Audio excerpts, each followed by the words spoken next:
Hi, welcome to my channel. I'm Collie with KC Life Adventures.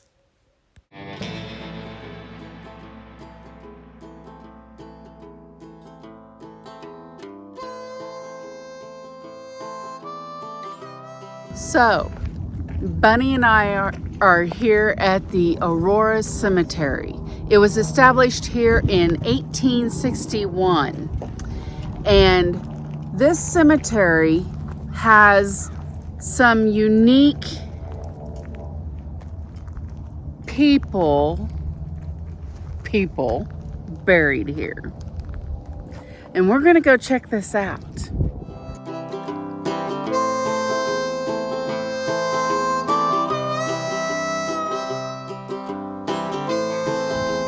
So Bunny has this magazine, and as you can see right here of Aurora, that there was aliens here before Roswell. So we're going to go in and check out the site of the aliens, and hopefully we can find them. But thanks for coming along for the adventure.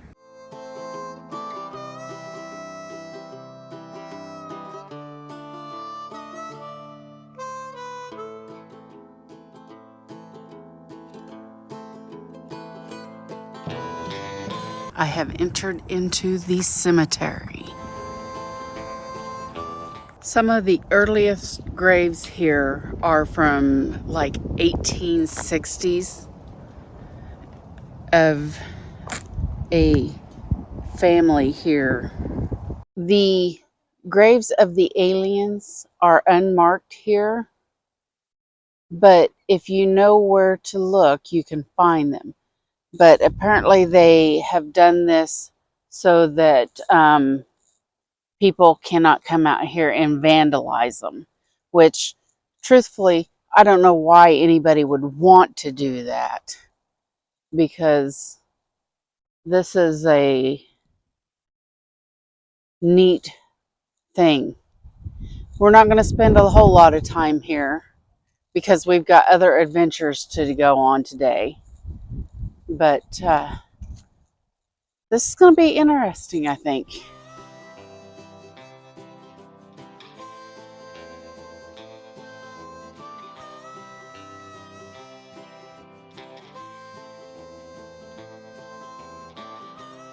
Check out this one. 1895. That is a cool headstone. We're definitely in the older part of the cemetery.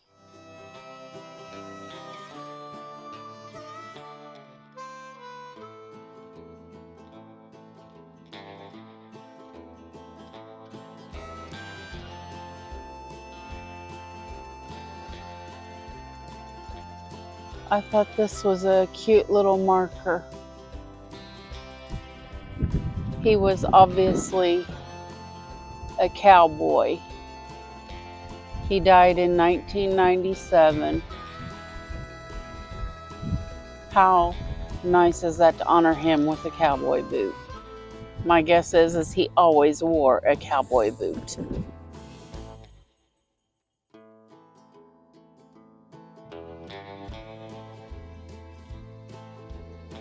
Here's one that was born in 1859 and died in 1902. I'm thinking that some of these gravestones have been replaced at some point, because some of them look a lot newer than what you think they should be for being back in 1902 or 1860s or before, in that area. So I'm thinking the people around here have been taking care of this area quite nicely. Okay, so this, very well could be the gravesite of the alien, but we don't know. This site only had a rock on it There's no writing on the stone or anything else other than that little metal thing that was there. So who knows what that was. But we're not sure exactly where the graves are. But it was fun to come out and at least check it out. Because, hey, who knows? We could have walked right by it and not even know.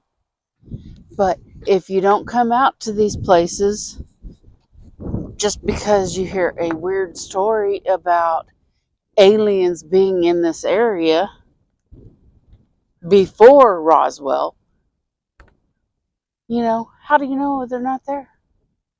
We've been told, we know there are aliens in this world. We know spaceships have crashed here on Earth. The government has released all that information, but they're not at Area 51 like everybody thinks. So, let's see. So, we're off to our next adventure, and it's also kind of a cemetery, but this one has ties with gangsters. So, let's go check it out.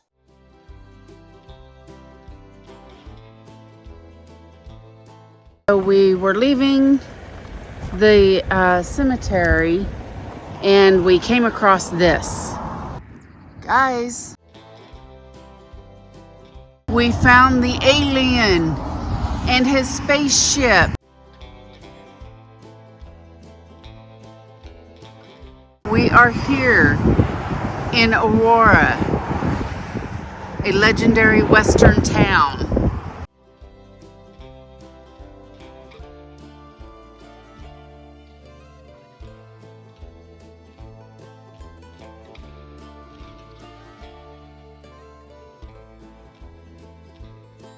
See, guys, the aliens do exist.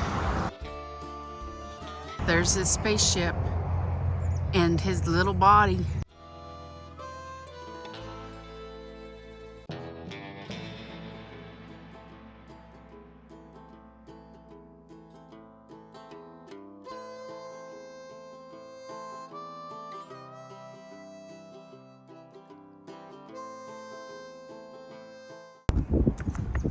Well, guys, we're here. We found the alien and his spaceship. How awesome is that? Can you beat that? No, you can't. But look, I'm way taller than the alien, so that makes me happy. I'm not taller than very many other people.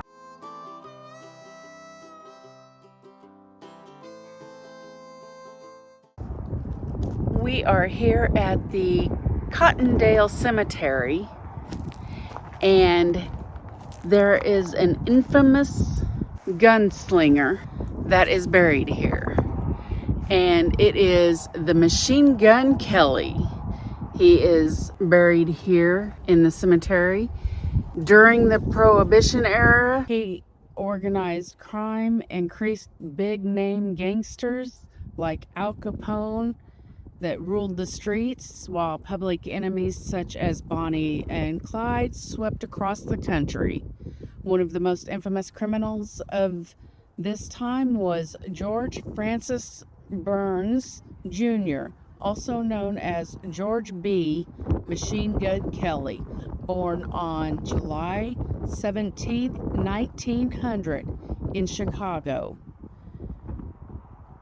Burns grew up in Memphis. He briefly held a job and family, but following the divorce and the loss of his job, he fell into bootlegging. Yeah, bootlegging. He headed westward in the late 1920s, and in 1930, he met the widow Catherine Thorne. They eventually married and joined together to go on a crime spree of higher and higher magnitude. robbing banks across the South and the Midwest. Catherine was known to be a good shot with various firearms, and eventually bought a Thompson machine gun for her husband, earning him the nickname Machine Gun Kelley.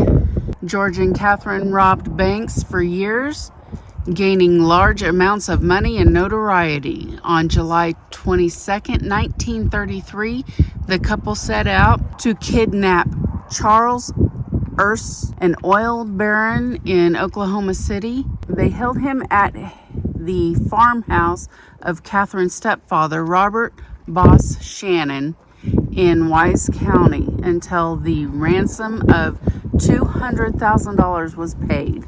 However, in August, the couple was caught and arrested during one of the first court cases under the new Lindbergh law on kidnapping. George and Catherine and much of the Shannon family were given life sentences. Although Boss was granted clemency after 11 years, George died of heart disease in Leavenworth, Kansas, in the prison on July 18th, 1954. George Burns was buried here by Boss Shannon, as nobody from George's immediate family claimed the body. So here at the Cottondale Cemetery, it even shows you right here in section 2 Northwest, row 8A 23, row 11 is George B. Kelley, Machine Gun Kelley. We're in the cemetery now. We're going down to row 11 and we're going to find Machine Gun Kelley's grave.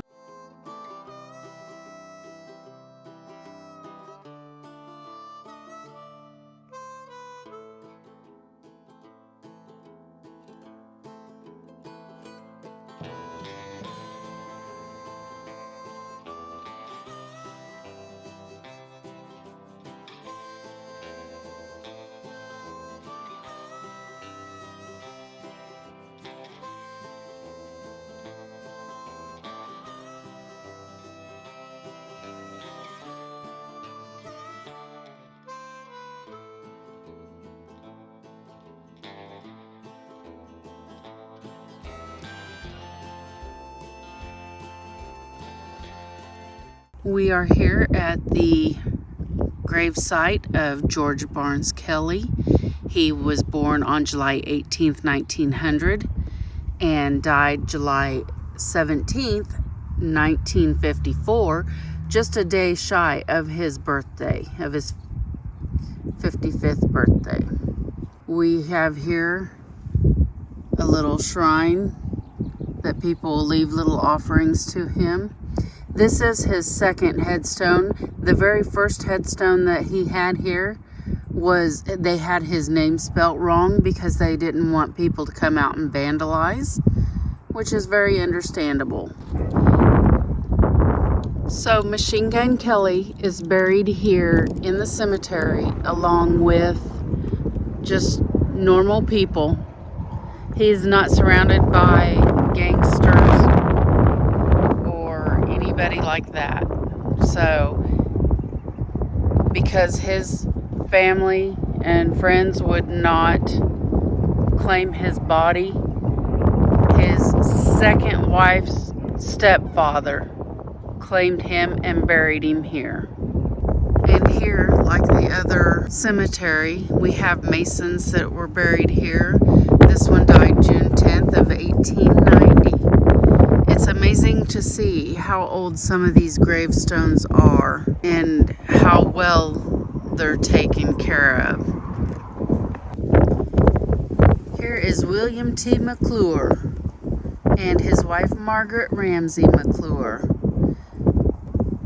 He died in 1884 and she died in 1909. Here they also have some wooden crosses. This one was July 7th or July of 1994 with the name Long on it.